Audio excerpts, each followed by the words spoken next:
Captain Jake Sullivan had always prided himself on being prepared for anything the universe could throw at him. But standing knee-deep in what appeared to be singing moss while his boots emitted cheerful chirping sounds with every step, he was beginning to question his life choices.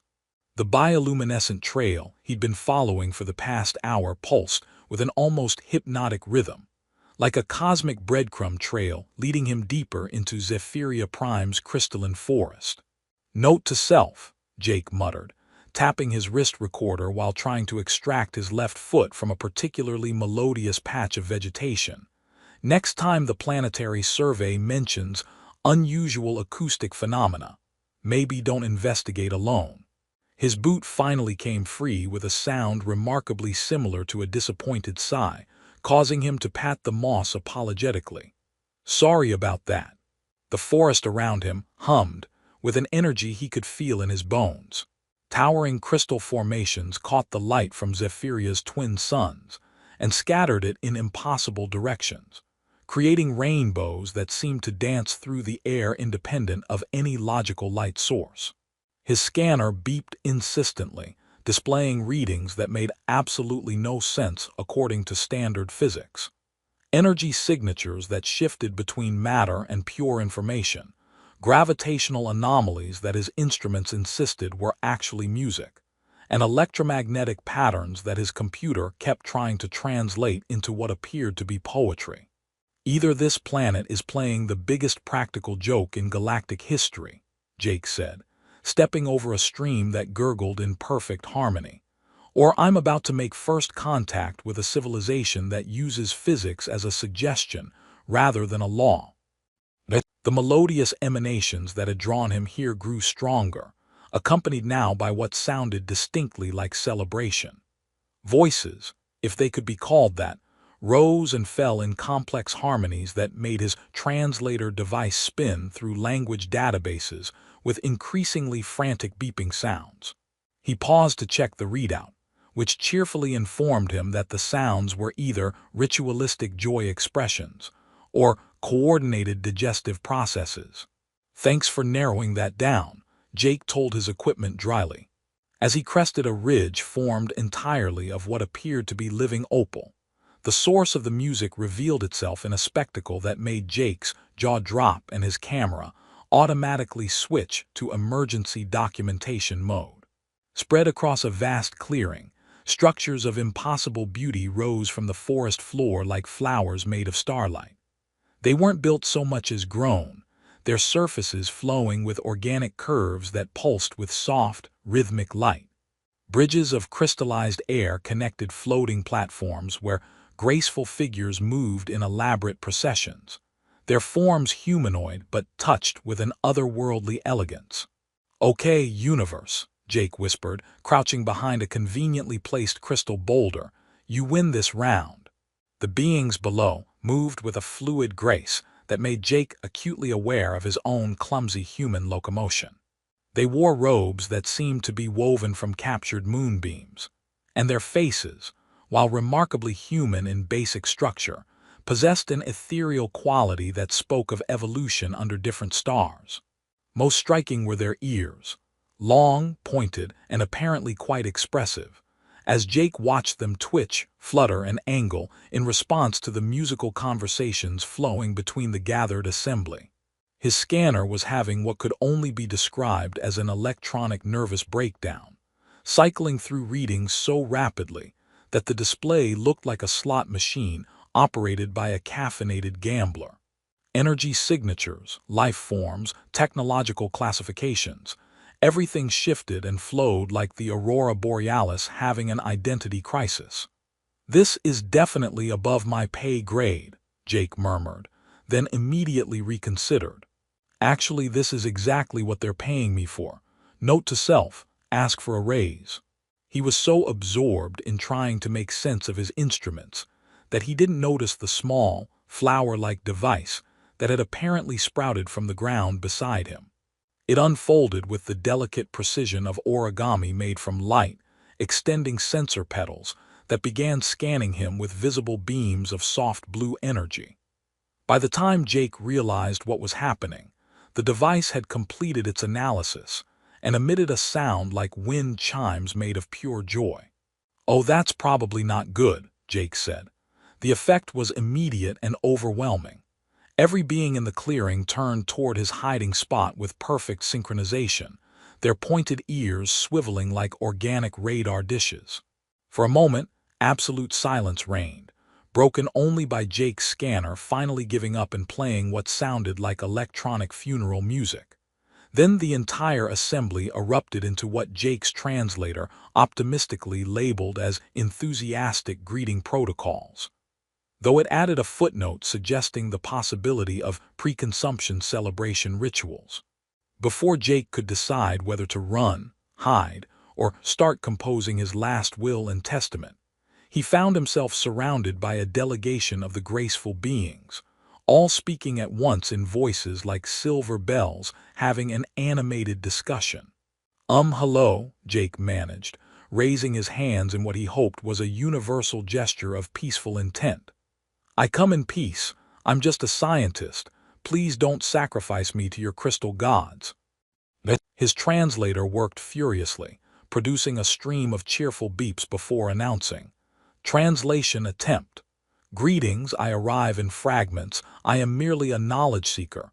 Please do not offer me to your geometric deities." The aliens exchanged glances, their ears performing what Jake was beginning to recognize as complex emotional semaphore.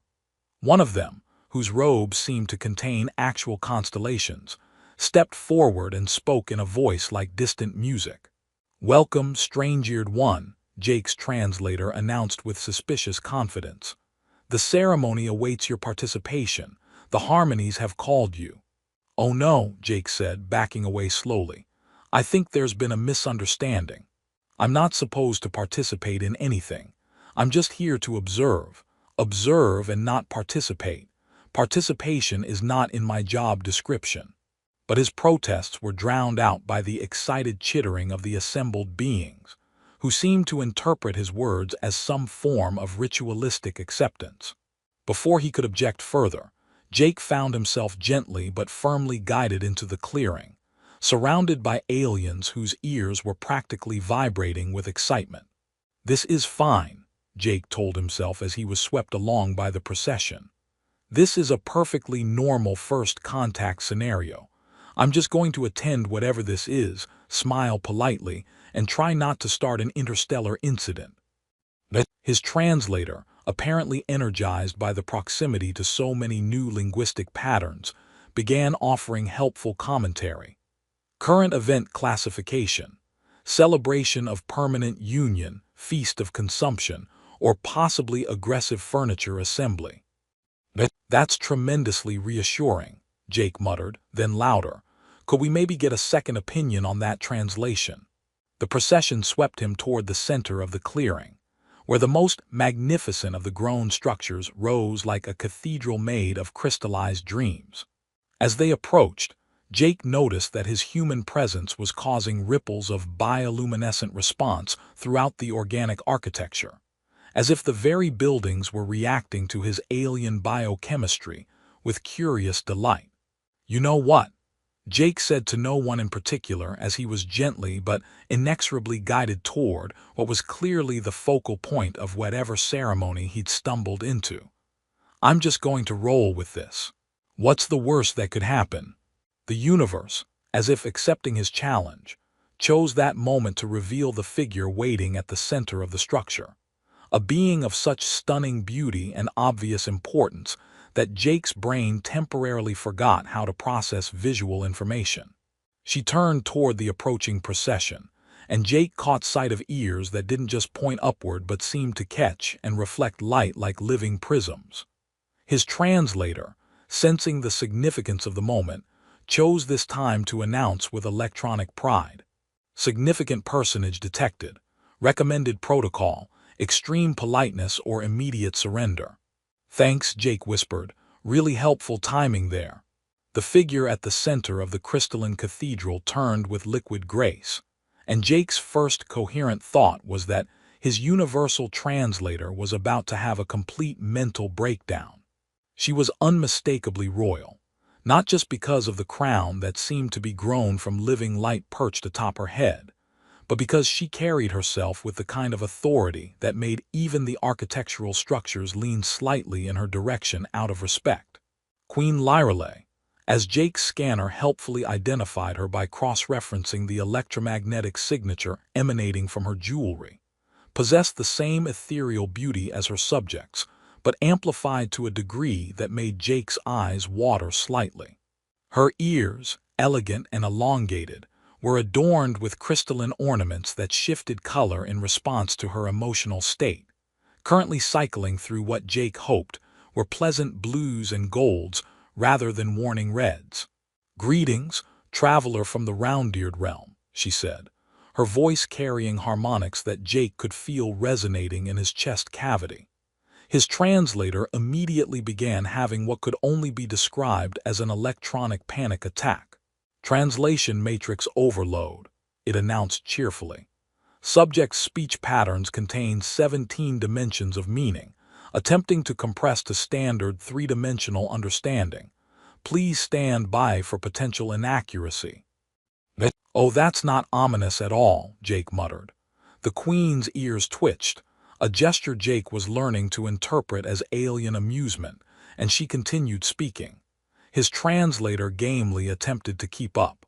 "Your presence has been foretold by the singing stones, though they mentioned nothing about your distinctive auditory appendages." Jake touched his perfectly normal, perfectly round human ears self-consciously. "Yeah, sorry about those. They came standard with the species." "Fascinating," Queen Lyrale said, stepping closer with the fluid movement of someone whose evolution had clearly prioritized grace over the clumsy terrestrial stumbling Jake was used to.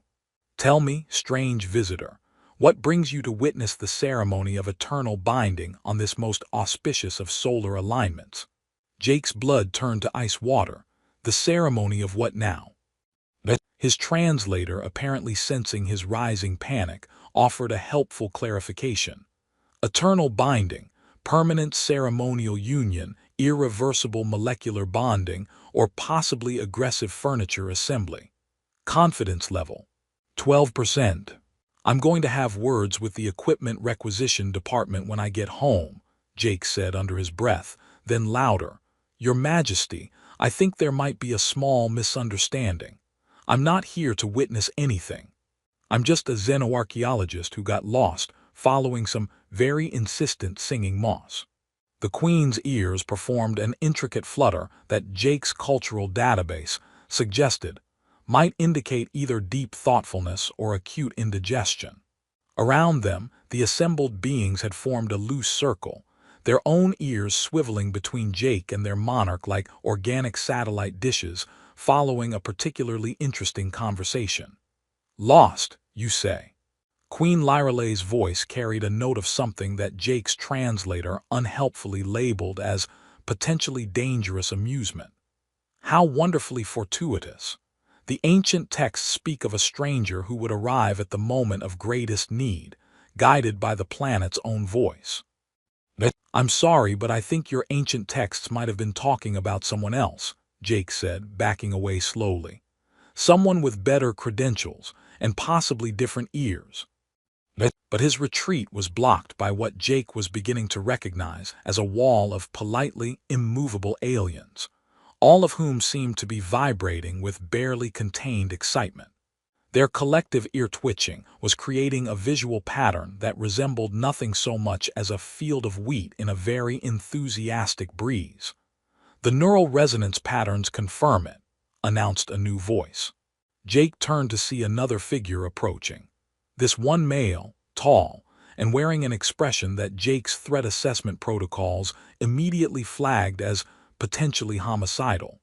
His ears, unlike the others, were pressed flat against his head in what even Jake could recognize as barely contained hostility. "Prince Valdris," Queen Lyrale said, and Jake didn't need his translator to detect the sudden tension in her voice. "Allow me to present our unexpected guest." "Unexpected is certainly one word for it," Prince Valdris said, his voice carrying harmonics that made Jake's teeth ache. though I might choose inconvenient or possibly catastrophic. Jake's translator perked up helpfully. Subject exhibits elevated stress indicators consistent with territorial displacement anxiety, romantic frustration, or severe constipation. Really not the time, Jake hissed at his equipment. Prince Valdris circled Jake with the predatory grace of someone whose species had clearly evolved from apex predators, even if they'd later developed a taste for elaborate ceremonies and architectural poetry. This creature appears at the precise moment of our binding ceremony. Surely the Queen sees the impropriety. I see an opportunity, Queen Lyreley replied, her ears now cycling through colors Jake was fairly certain weren't supposed to exist in normal space-time. The quantum harmonics around him are unlike anything I've witnessed. His very presence is causing resonance cascades in the ceremony matrices. Jake looked around and realized she was right. The bioluminescent patterns flowing through the organic architecture had indeed intensified since his arrival, creating swirling mandala patterns that pulsed in rhythm with his heartbeat. The assembled guests were glowing more brightly, their ears practically incandescent with excitement. That's probably my electromagnetic field, Jake said weakly. Humans tend to mess with sensitive equipment. I should probably leave before I break something important. Nonsense, Queen Lyreley said, extending a hand that sparkled with what Jake's scanner identified as controlled quantum probability fields. You must stay for the ceremony, I insist. Your Majesty, Prince Valdris said through what appeared to be clenched teeth. Perhaps we might discuss this privately before making any hasty decisions about including alien interference in our sacred rituals. The Queen's ears snapped to full attention, their crystalline ornaments chiming with a sound like distant music. Are you suggesting, Prince Valdris, that I am incapable of making appropriate decisions regarding matters of ceremony and protocol? The temperature in the clearing seemed to drop several degrees, and Jake noticed that several of the smaller alien creatures had begun edging away from the central confrontation. Even the organic architecture seemed to sense the tension, its bioluminescent patterns shifting to deeper, more ominous hues. Of course not, Your Majesty, Prince Valdris said, though his flattened ears suggested he was thinking several things he couldn't say in polite company. I merely question the wisdom of altering ancient protocols on the basis of curiosity about exotic ear shapes. Jake's translator chose this moment to offer another helpful interjection. Detecting elevated pheromone levels consistent with interspecies mating display behaviors, territorial marking, or advanced cheese-making processes. I'm going to throw you in the nearest crystalline lake, Jake threatened his equipment. Queen Lyreley laughed, a sound like silver bells being played by particularly talented cosmic winds, and Jake realized that her amusement was causing actual visible ripples in the air around her. Prince Valdris raises valid concerns, though his presentation lacks diplomatic finesse. Very well, honored stranger, let us make this a test of compatibility. I don't like the sound of that, Jake said. The ceremony of eternal binding traditionally begins with the dance of unified harmonics, the Queen continued, apparently not hearing Jake's growing panic. If you can successfully complete the opening movements without causing a quantum cascade failure, we shall consider your presence a blessing rather than a disruption. And if I can't?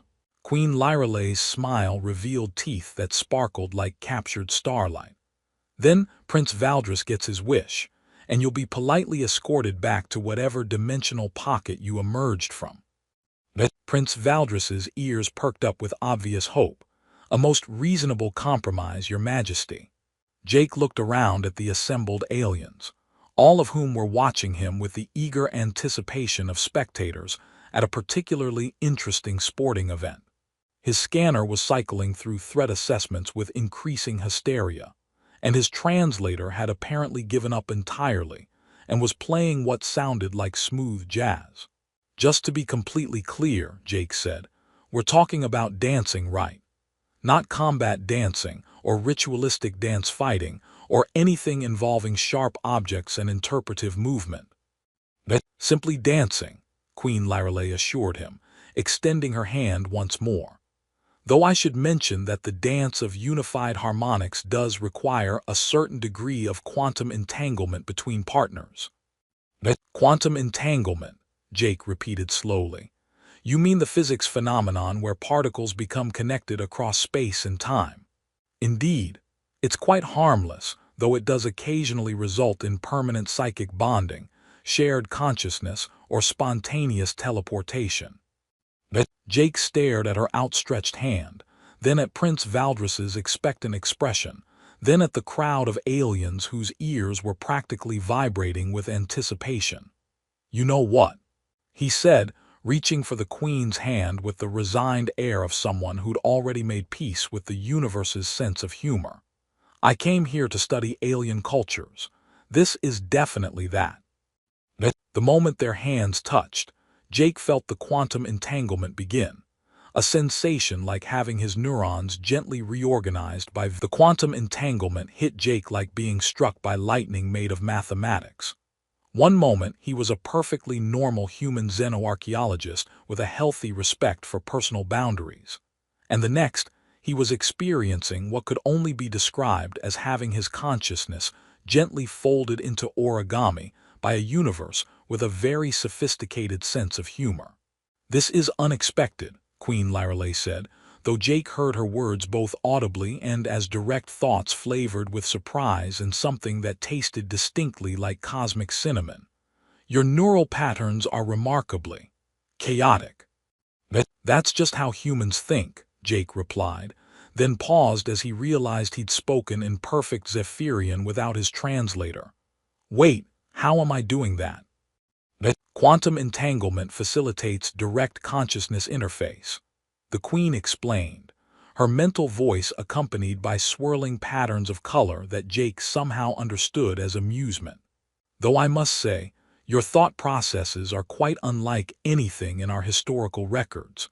Do all humans think in what appears to be sarcastic commentary overlaid with mild panic? Pretty much, yeah. It's kind of our defining characteristic. Around them, the assembled aliens began to glow more brightly, their ears swiveling and twitching in complex patterns that Jake realized were actually a form of collective musical composition. The bioluminescent architecture responded to their neural harmonics, creating cascading waves of light that flowed through the organic structures like visible music. The ceremony matrices are stabilizing around your presence, Queen Lyrelei observed, her ears cycling through what Jake now understood were expressions of wonder rather than mere color changes. This is most fortuitous. Shall we begin? Begin what exactly? Jake asked, though part of his newly expanded consciousness already knew the answer and was filing a formal complaint with his survival instincts. The dance of unified harmonics, Prince Valdris interjected, his mental voice carrying harmonics that Jake's enhanced perception translated as barely contained fury mixed with what might have been grudging respect. Surely our exotic guest understands the basic principles of quantum choreography. Jake's consciousness performed what felt like a mental shrug. I'm going to go with no on that one. Where I come from, dancing usually involves moving to music and trying not to step on your partner's feet, which, considering the size difference between human and Zephyrian feet, might be more challenging than usual.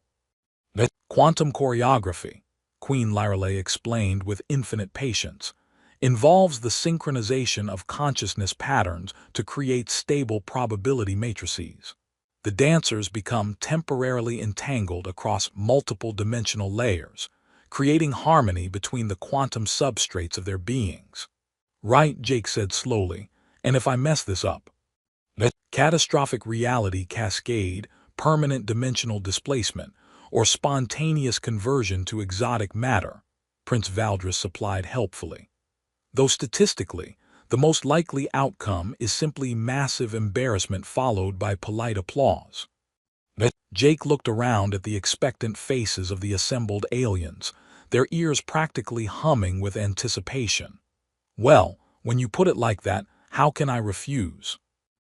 The music began as a collective neural harmony, generated by the gathered beings, their consciousness weaving together into patterns of sound that existed on frequencies Jake hadn't known were possible to hear. The organic architecture responded immediately, pulsing with rhythms that seemed to emerge from the planet's core itself. "Follow my movements," Queen Lyreley said, her mental voice now accompanied by direct kinesthetic instructions that flowed into Jake's nervous system like warm honey. "Allow the quantum substrate to guide your motion." "I have no idea what that means, but okay," Jake replied, then found himself moving in ways that shouldn't have been possible for a terrestrial biped with standard human joint articulation. The dance began simply enough, flowing movements that traced geometric patterns in the air, each gesture leaving brief trails of light that hung in space like calligraphic brushstrokes. Jake discovered that his body seemed to know what to do even when his mind was busy filing protests about the fundamental impossibility of what was happening. "You're creating novel pattern matrices," Queen Lyreley observed, her movements perfectly synchronized with his despite the fact that Jake was fairly certain he was making most of it up as he went along. "Your consciousness is generating configurations I've never encountered." "Is that good or bad?" Jake asked, spinning in what felt like 17 directions simultaneously while somehow remaining perfectly balanced.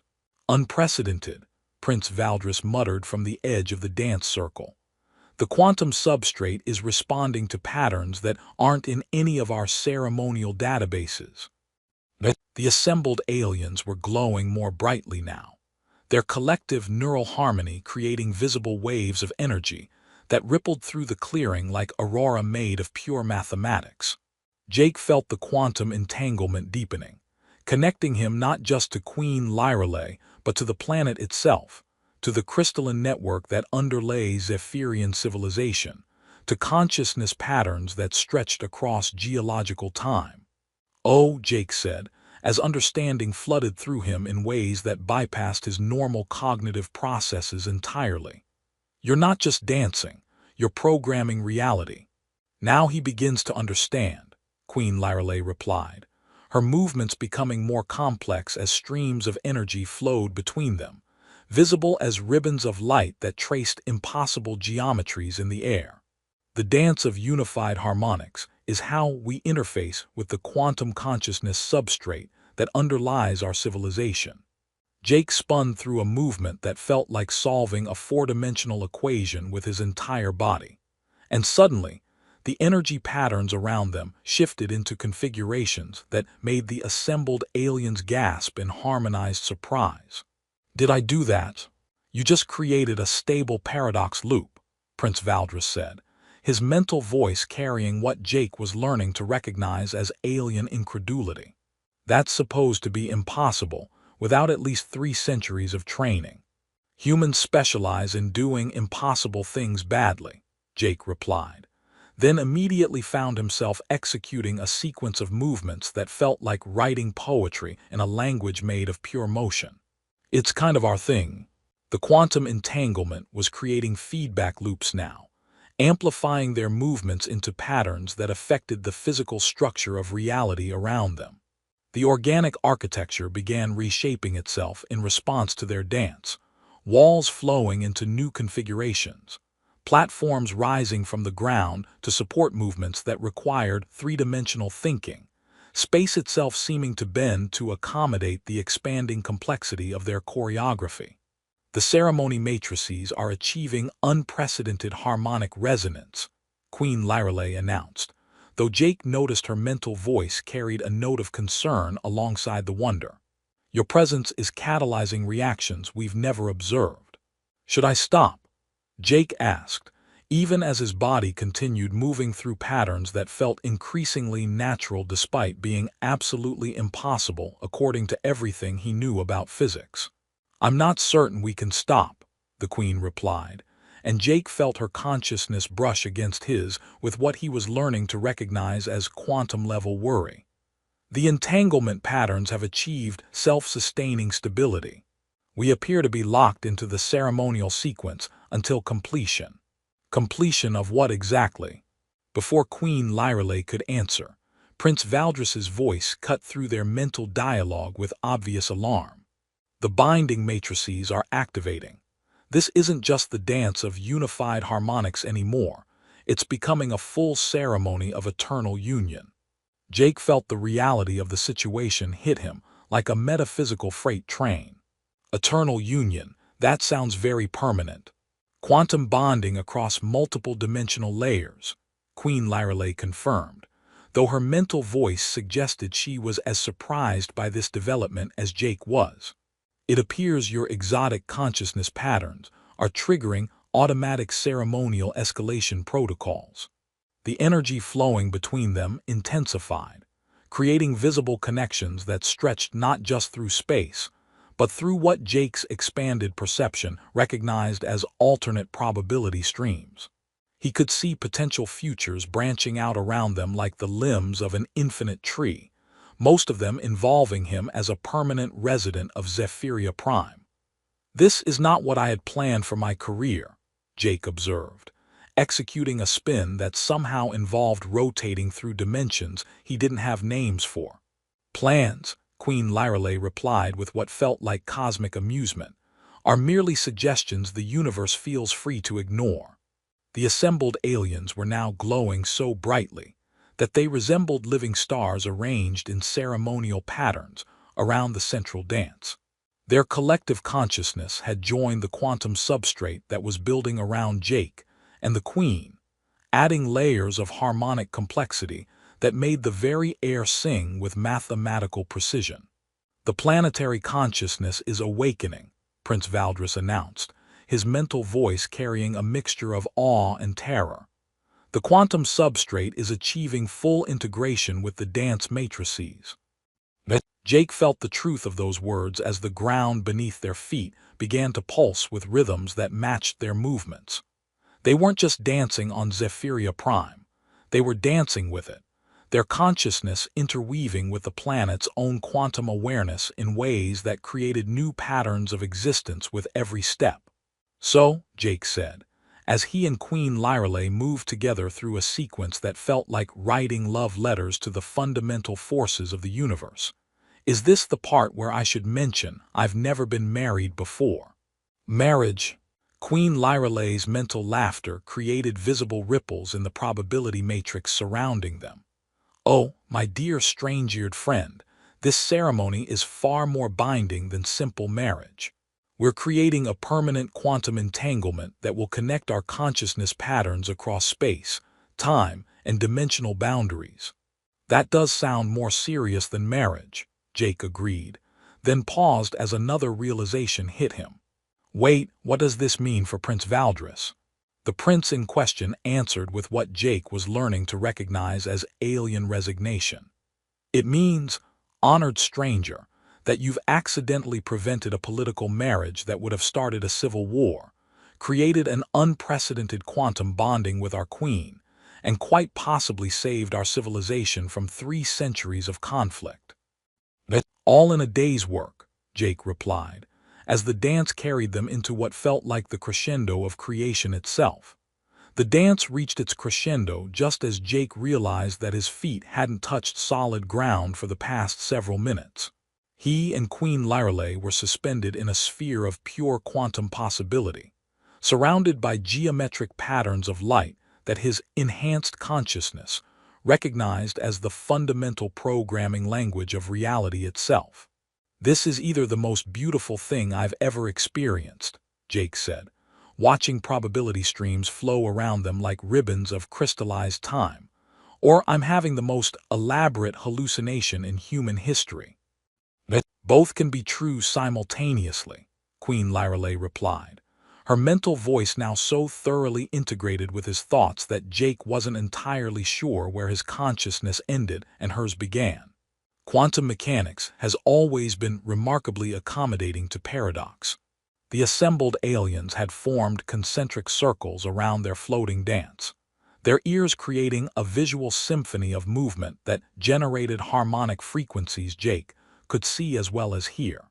Prince Valdres stood at the edge of the innermost circle, his expression cycling through what Jake's enhanced perception translated as amazement, relief, and the kind of existential bewilderment that came from watching someone accidentally rewrite the fundamental laws of your civilization. The planetary consciousness has fully integrated the new quantum matrices, Prince Valdres announced, his mental voice carrying undertones that Jake realized were actually gratitude. The ceremonial binding has created stable probability cascades that extend across 17-dimensional layers. Is that good? Jake asked, executing a final spin that somehow involved rotating through several alternate timelines simultaneously. It means, Queen Lyreley said as their feet finally touched the ground and the sphere of quantum possibility gently dissolved around them, that you've accidentally created the most stable quantum foundation our civilization has ever achieved. Also, we're now permanently bonded across multiple planes of existence.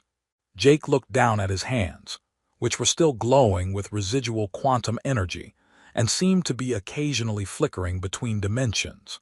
So just to clarify, when you say permanently bonded, consciousness integration across space-time, shared quantum substrate access, and the ability to communicate telepathically across galactic distances, the Queen explained cheerfully.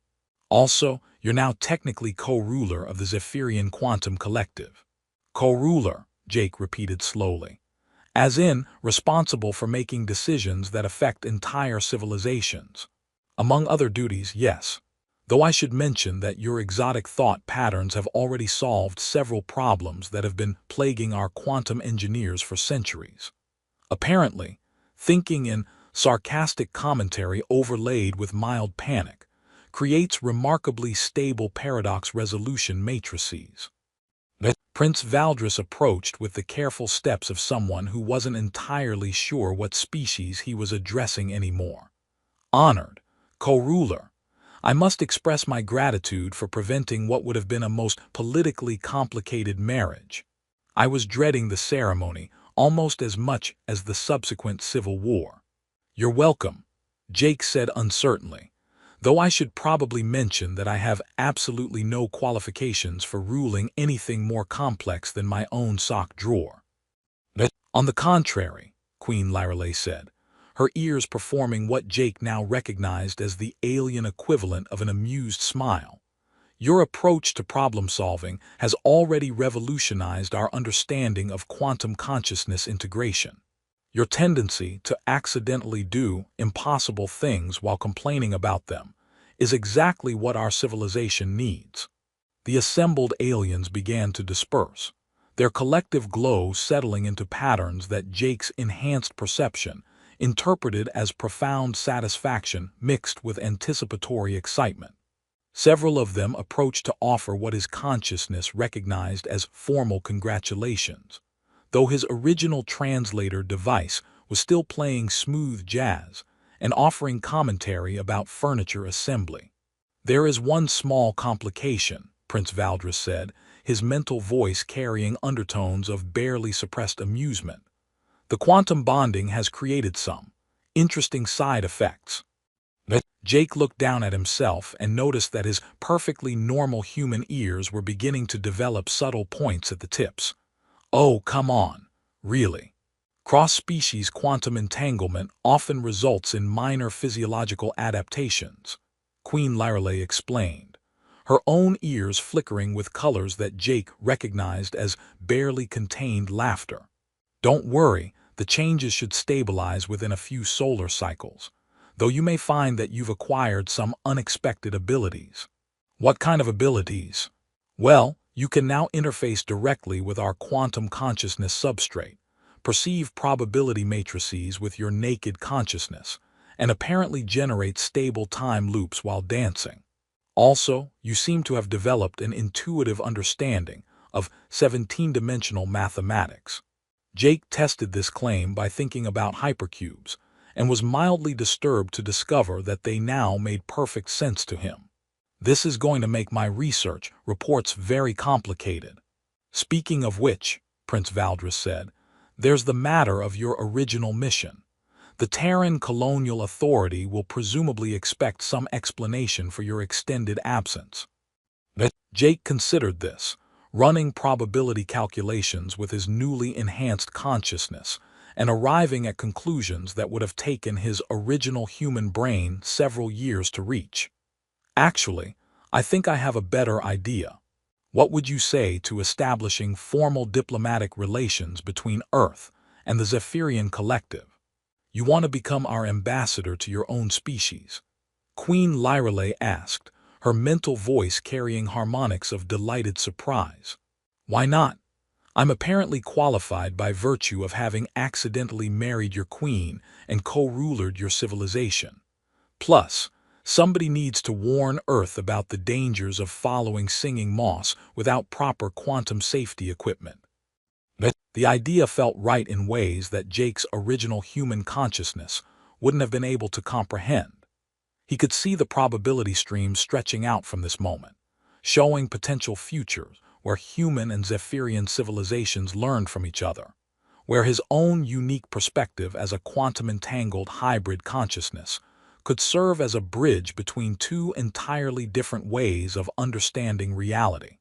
There is one additional consideration, Prince Valdris said carefully. The quantum bonding means that your consciousness is now partially distributed across Zephyrian space-time. You'll need to return here regularly to maintain stability. How regularly? Oh, roughly half of each year, Queen Lyrale said with the air of someone mentioning a minor scheduling detail.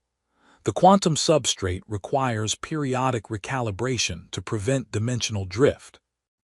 Jake laughed, a sound that created visible ripples in the probability matrix around them. So I get to split my time between two worlds, serving as an interdimensional diplomat while learning to be a quantum co-ruler. And all because I followed some overly enthusiastic moss into the woods. The universe, Queen Lyrale observed, has a remarkably sophisticated sense of humor. Tell me about it, Jake replied, then paused as his enhanced consciousness detected an incoming transmission from his original research ship. Speaking of which, I should probably contact my team before they declare me officially missing and send a rescue expedition that accidentally starts an interstellar incident. Excellent point, Prince Valdris agreed, though I suspect they'll have some difficulty believing your explanation. Jake activated his communication device, which had apparently been upgraded by ambient quantum radiation, and now displayed readings in colors that shouldn't have been visible to baseline human perception. Research Ship Kepler, this is Captain Sullivan. Please prepare a full diplomatic contact protocol and possibly some very strong coffee. The response was immediate and predictably incredulous. Jake, where the hell have you been? We lost your signal 6 hours ago, and the planetary scans are showing massive quantum disturbances centered on your last known location.